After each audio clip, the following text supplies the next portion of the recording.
It's a rare condition this day and age to read any good news on the newspaper page. And love and tradition of the grand design, some people say, is even harder to find. Well, then there must be some magic clue inside these gentle walls. Hey, y'all do work. I'm Jamar in Space, and I'm the director of the group that did the destruction of Darfur. So here's a brief overview of what we're going to go over. We're going to go over the Darfur conflict, Darfur history, the villages destroyed in Darfur, how the incident affected people, the varying society, peace process, the conclusion, sources, followed by a summary.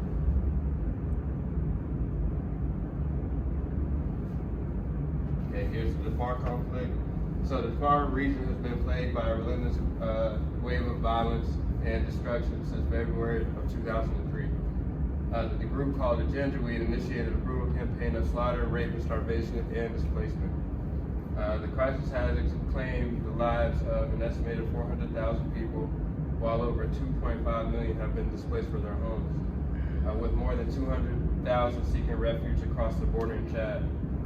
Citizens are forced to live in overcrowded camps with inadequate access to food, shelter, sanitation, as well as healthcare.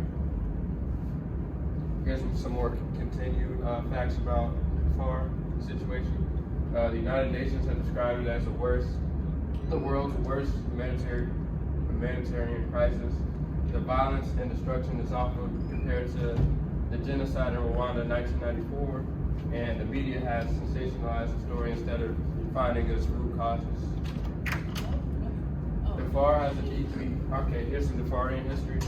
Darfur has a deeply rooted history. They have been having problems since they split from the British colony in 1956. And then here are some of their problems that they've been having. So competition over resources, conflicting notions of identity, militarization of rural societies, and as well as a chronic problem of bad governance.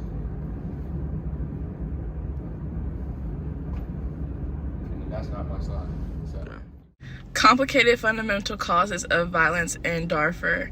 A multitude of historical, political, social, and environmental variables are among the many facets and complicated fundamental causes of the violence in Darfur. The conflict's lack of resources due to environmental issues like desertification and protracted droughts. The area has seen a decrease in the availability of resources like water and arable land. Competition and disputes over these resources have resulted from this. Political issues. Politically speaking, the conflict has been impacted by Sudan's complicated political environment where the government and several rebel fractions are engaged in discussion and power struggles. Violation of human rights violations such as acts of violence directed towards civilians have been a major problem in Darfur and have also made the conflict worse. Conflicts between ethnic and tribal groups. The current situation in Darfur has been amplified by these underlying reasons. Thank you. This map is showing where destruction occurred outside and within the zones of Darfur. The red circles represent the refugee campsites, and the orange show the IDP campsites, which are set up outside of Darfur. And the refugee camps are set up within Darfur, also around the Horn of Africa. I know somebody mentioned that. This slide is about the Darfurian society, and the media has been labeling the conflict as Arab versus blacks, but in reality, there's not any racial or religious differences between the two warring parties. And Darfurians actually have a wide range of ethnic groups, or of Arabic speakers like the Rizakwat, Misraya, and the Beni Abdi. Darfur also has non-Arab speakers such as the Fur, Masalat, and the Tanjar. These groups are diversified amongst each other, and they all have like similar cultures and physical characteristics.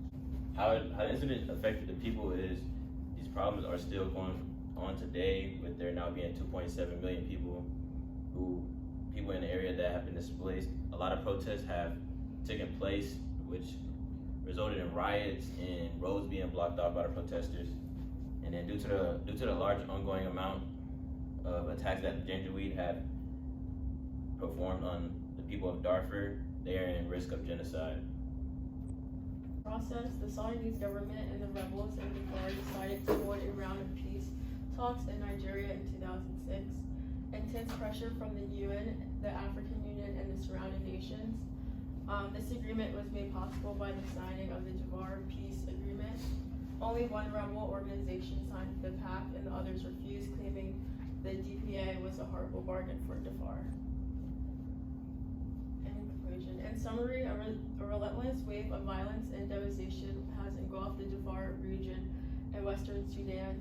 These harsh circumstances have caused many to live in cramped camps with little access to food, shelter, sanitary facilities, and medical care. Thorough examination of the causes, consequences, and international response to the Darfur situation, the U.S. Congress and The source that we use Ohio State article that they have posted about it, and then we also use inclusivesecurity.org. And here's a summary of what we went over. We went over the overview, of course. Went over Darfur conflict, Darfur history, villages destroyed in Darfur, how the incident affected people, Darfurian society, peace process, conclusion, as well as the sources. Thank you guys.